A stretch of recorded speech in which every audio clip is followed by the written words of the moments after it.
Oke, kita sekarang balik lagi ke tutor 3. Agak panjang juga ya. Oke, jadi ini bahasan menjelang terakhir. Jadi bahasan terakhir ini sebenarnya intro power cycle. Cuma gue nggak tahu sih gue mau masukin ini atau enggak, gitu kan.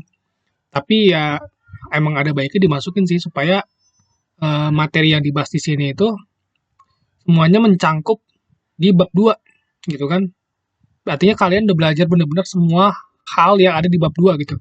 Kalau si intro power cycle ini masuk, gitu kan. Cuma nanti lihat nanti aja ya. Oke, jadi kita sekarang bahas tentang something yang namanya transient, gitu kan. Kedengarannya agak keren gitu lah ya. Lebih keren dibanding yang lain. Tapi pada dasarnya si transient ini sama aja kayak yang lainnya juga gitu kan. Kurang lebih rumus untuk transient itu sama. Karena memang transient ini adalah bagian dari energi rate balance gitu kan. Cuma kalau misalkan energi rate balance yang udah kita bahas ini, yang ini masih dimungkinkan si rumus ini kan bisa dilihat kan rumusnya sama tuh. DE per DT sama dengan Q rate min W rate gitu kan. Di sini juga Q rate min W rate juga di sini sama aja gitu kan. Intinya E sama dengan Q min W gitu kan. Sama aja rumusnya semuanya. Nah, cuma yang bikin transient ini beda adalah kalau misalkan kemarin di energy rate balance, kita masih bisa ngomongin yang namanya steady state, right? Kita masih bisa ngomongin yang namanya steady state,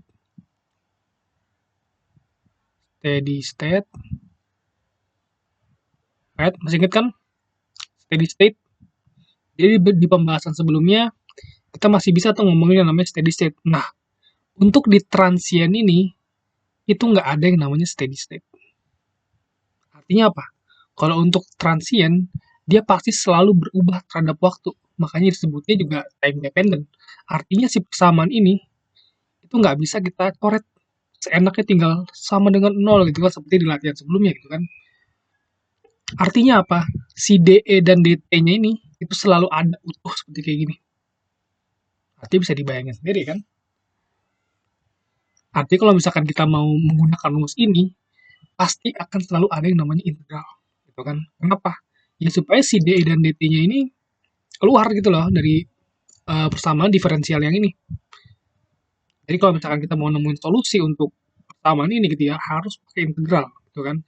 Itu yang ngebedain something yang steady state sama yang transient alias yang time dependent gitu kan. Nah, pada dasarnya ini nggak ada susahnya juga sih, maksudnya ya karena rumusnya sama aja gitu kan. Kan pada dasarnya semuanya rumusnya sama aja gitu kan. Dan seperti sih analisisnya sama aja gitu kan. Sama aja kok bahasan analisisnya. Cuma bedanya nanti di rumus ini kalian bakal lihat ini nih. Nih, bisa saya zoom. Ada something yang variabel T-nya nih. Lihat nggak ada T kecil di sini nih. Nah kan sebelumnya nggak ada kan.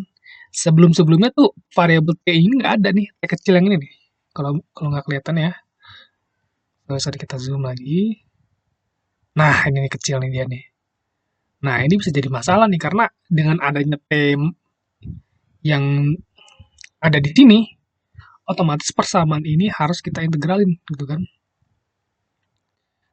Nah tapi tenang aja, sebenarnya prinsip penyelesaiannya sama aja gitu kan. Oke, jadi di sini kita langsung ngebahas soal aja. Kita baca dulu soalnya. The rate of heat transfer, artinya rate dari heat transfer di antara certain electric motor and its surroundings ya. Jadi heat transfer dari si motor listrik ini ke lingkungannya itu dirumuskan dengan kayak gini, gitu kan. Dia mengikuti formula ini. Nah, di mana T adalah dalam detik, T dalam detik, Q rate dalam kilowatt. Nah, the shaft of the motor rotates at a constant speed of. Nah, jadi shaft dari si motor, which is kita bagi dua ya. Jadi untuk mempermudah perhitungan kayak gini, gue selalu ngebagi ini jadi dua kayak gini, dibelah dua gitu. Dibelah dua. Jadi yang ini the in-nya, yang ini out-nya. Ini berlaku untuk semua motor-motor kayak gini ya. Jadi kalau misalkan lihat ada motor, bagi dulu. Yang ini adalah in-nya, Yang ini out-nya gitu kan. Di sini out-nya, di sini in-nya. Oke. Ini juga berlaku untuk yang sebelumnya. Sebelumnya kita kan ngebahas tentang si gear ini kan. Nah, ini si gear. Nah, kalau untuk gear kayak gini, in dan out-nya bisa kita batasin ya kayak gini lah ya. Gini nih. Nah, di mana bagian sini adalah in-nya, bagian sini tuh out-nya gitu kan. Nah, di sini adalah bagian in-nya di sebelah sini gitu kan. Ini in semua nih masuk gitu kan. Kemudian di sini out-nya. Nah, di sini dijelasin kalau the shaft, ya shaft yang ini dia muter dengan kecepatan 100 radian gitu kan. Jadi yang shaft yang ini nih itu muter dengan kecepatan 100 radian dan dia menghasilkan torsi 18 Newton meter ya, yang ini nih. Jadi si shaft ini dia muter dengan kecepatan 100 radian per detik dan menghasilkan torsi 18 Newton meter. Itu external load lah. Maksudnya tuh an external load itu berarti si motornya ini misalkan ngejalanin sebuah ban gitu kan. Jadi si bannya ini adalah external load-nya gitu kan, beban eksternal. Tapi itu nggak penting karena nggak bakal jadi fokus perhitungan juga sih. Nah, di sini yang fokus adalah nih, the motor draws a constant electric power. Artinya ada sumber listrik nih ya, ada sumber listrik yang konstan dan inputnya, innya itu setara dengan power 2 kilowatt gitu kan. Dia setara dengan power 2 kilowatt. Electric power input equal 2 kilowatt gitu kan. Nah, karena ini adalah input, maka WN gitu kan ya. W yang masuk itu selalu negatif gitu kan. Negatif baru 2 kilowatt. 2 kilowatt gitu kan. Nah, ini W-in nih, W-in ya. W input dari arus listrik yang ini nih. Jadi arus listrik ini dia menghasilkan input untuk menggerakkan motor yang setara dengan input power 2 kilowatt gitu kan. Nah, sekarang kita suruh ngapain? Yang pertama for the motor, plot key dan W, berarti kita disuruh menggambar grafik. Karena kan rumus rumus ini kan ada T-nya ya. Artinya si rumus ini tuh bergantung pada T yang kecil ini nih. Nah, artinya karena dia bergantung terhadap yang di dalam ini, kita bisa bikin grafiknya gitu kan. Oke, maka kita di sini disuruh mencari A, determine berarti plot atau gambarlah grafik dari Q dan W, Q rate dan W rate, kemudian dan perubahan energi. Oke, jadi plot Q dan W juga plot gitu kan, plot perubahan energinya. Right? Oke, jadi ini W in-nya sekian. Nah, di sini kita harus nyari W out-nya dulu. Nah, gimana caranya nyari W out-nya? Gampang. Kenapa gampang? Karena sudah diketahui kalau si shaft ini dia berputar dengan uh, kecepatan 100 radian dan punya torsi sekian. Artinya ya W out-nya adalah tau kali omega. Gitu kan. Langsung kayak gitu. Nah, tinggal kita lihat 18 kali 100. Coba kita hitung dulu.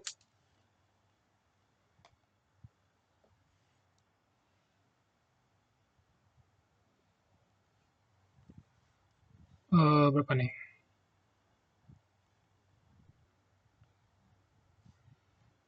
Ya, kita hitung. Oke, kita hitung dulu ya. Ini 18 kali 100 sama dengan 18 1800 watt. Artinya kalau kita ubah jadi ke kilowatt, jadinya 1,8 kilowatt. Nah, karena W-nya adalah W out, berarti ininya positif ya. Simbol depannya adalah plus 1 kilowatt. Tuh. Nah, sekarang untuk ngeplot uh, bersama dengan Q, kita harus mencari menggunakan rumus ini, gitu kan? Ya nggak? Artinya gimana? DE per DQ, oke, DE per DQ,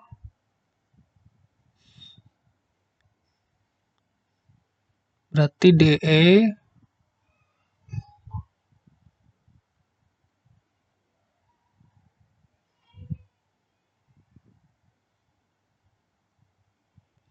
per DT sama dengan Q minus Q rate minus W rate minus work rate ya. Nah, karena Q-nya udah diketahui yang ini, jadi rumus ini tinggal kita masukin ke rumus Q, jadinya adalah min 0,2 kali 1 min E pangkat minus 0,05 T kan minus W. Nah, perlu diingat lagi, apakah W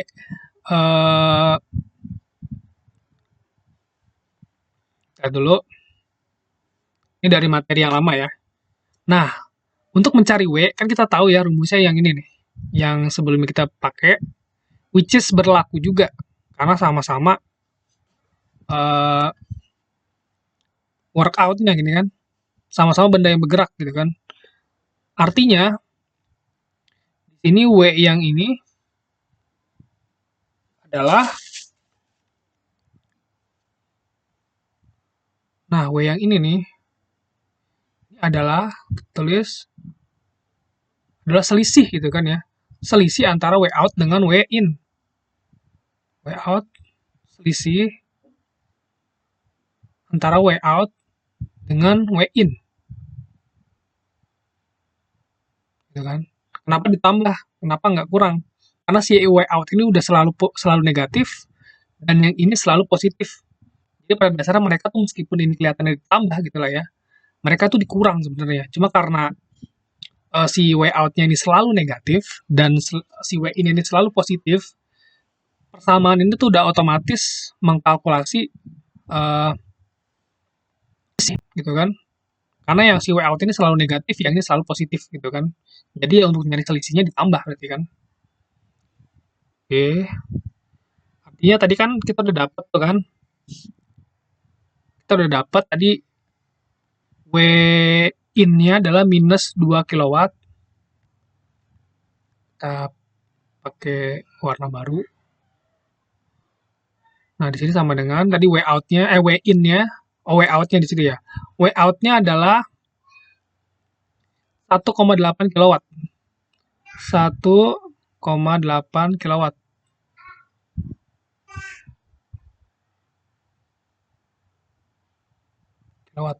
Oh, tadi sorry ya. Yang positif itu W out. Yang negatif adalah W in. Gitu.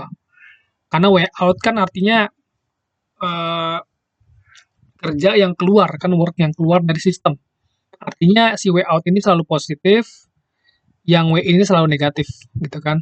Jadi karena W in selalu negatif, pada dasarnya ya ini negatif juga gitu. Oke, kurang lebih kayak gitu plus W in. Nah, W in-nya ini adalah berapa tadi?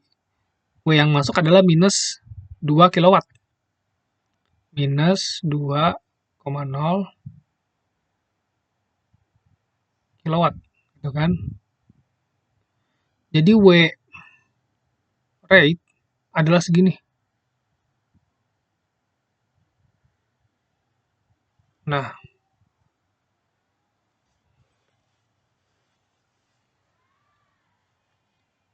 ini kita tulis ulang aja lah ya.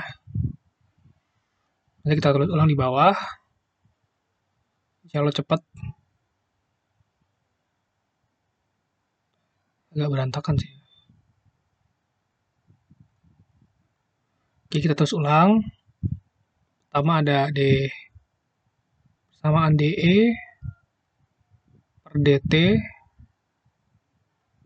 sama dengan Q minus W. Nah, Q-nya udah kita dapat, which is nilai Q-nya ini adalah min 0,2 kali 1 min E pangkat min 0,05 T. Nah, ini untuk Q. Nah, untuk W-nya,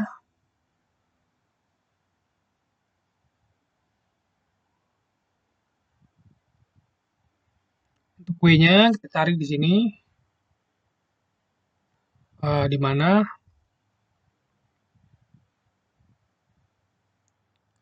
si W-nya adalah, kita tandain kayak gini ya. Nah, si W-nya ini adalah W sama dengan W out ditambah W in. Selalu ya, W out selalu tambah W in. Karena yang ini selalu positif, W out selalu positif, dan W in selalu negatif. Jadi mereka otomatis mengkalkulate selisih. Kan, oke, jadi W-nya sekian, ini Q-nya, Q rate, sekian. Nah, W rate-nya berarti W out-nya plus 1,8 kilowatt.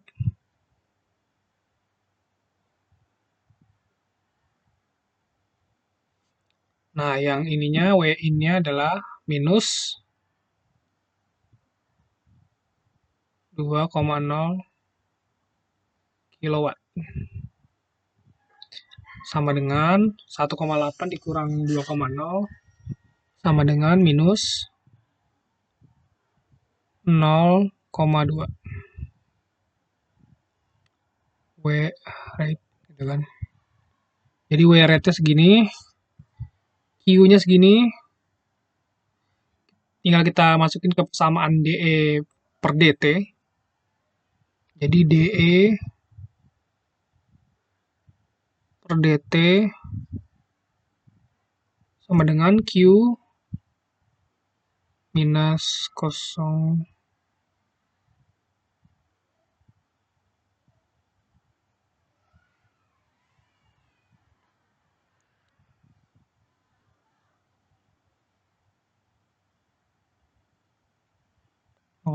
T minus W rate, which is minus 0,2 gitu kan.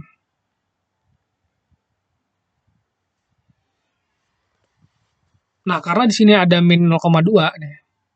Di sini ada min 0,2, di sini ada min 0,2. Berarti si min 0,2 ini bisa dijadikan satu di luar sini. Jadi min 0,2 kemudian dikali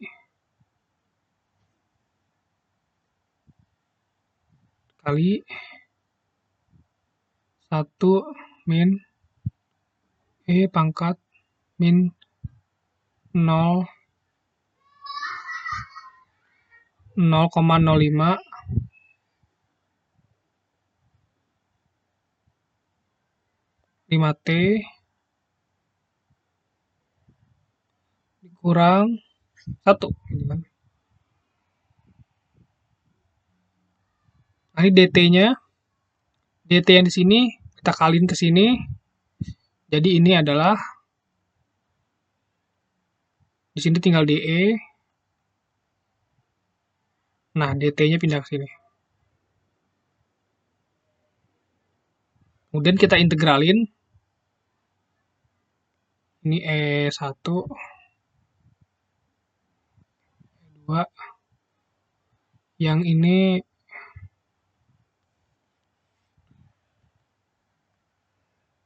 T1 ke T2.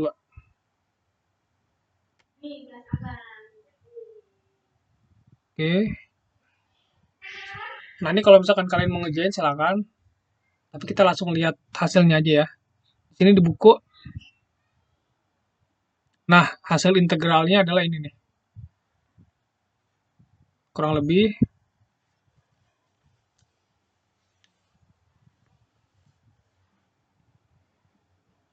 nih ya. Jadi hasil integralnya adalah ini. Jadi si DE delta E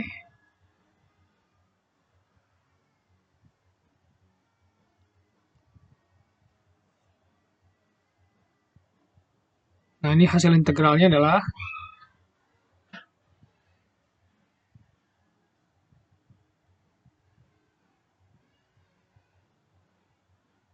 4 1 min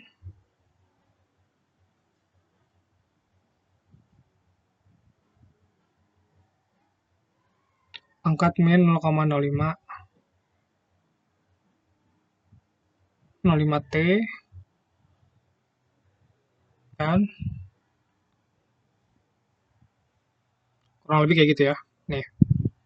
Nah, untuk plotnya berarti tinggal dibikin grafik delta E terhadap apa nih? Terhadap waktu ya. Berarti kita bikin grafik delta E terhadap S yang mana fungsinya adalah kita masukin terhadap T which is fungsinya adalah fungsi yang ini gitu kan. Fungsi yang 4 1 min E 0,05 T gitu kan. Jadi kita plot aja. Bisa lah ya. Ya kayak bikin grafik biasa aja gitu. Jadi di sini ada T, di sini ada delta E-nya. Delta E pangkat T. Jadi kita plot T-nya 0, 1, sampai berapa tadi ya? Tadi kalau nggak salah ada T-nya loh, ada informasi T-nya ya. Nah, ini nih. As function of time dari T0 sampai T120. Nah, tuh. Berarti ya kalian plot T dan sini nih. Jadi kalian plot T yang di sini sampai 120. Nanti untuk T0, 0-nya masukin sini gitu kan. Ya kan ini 0, masukin T-nya ke sini, dapat ininya berapa gitu kan. Terus untuk T1 T-nya masukin ke sini dapat berapa gitu kan. Terus sampai 120. Nanti terbentuklah grafik kurang lebih kayak gini. Nah, dia melengkung ke atas seperti ini. Ini untuk yang delta E ya, delta E terhadap waktu. Nanti yang Q rate dan Y rate terhadap waktu beda lagi gitu kan. Jadi kurang lebih begitu aja gitu kan. Nah, untuk transient ini saya kira cukup. Jadi cukup lah ya. Oke, cukup karena konsepnya sama aja. Nanti tinggal kalian belajar sendiri aja di buku ini ya. Biar lebih paham tentunya. Karena di sini lebih lengkap. Oke, terima kasih sudah menonton. Assalamualaikum warahmatullahi wabarakatuh.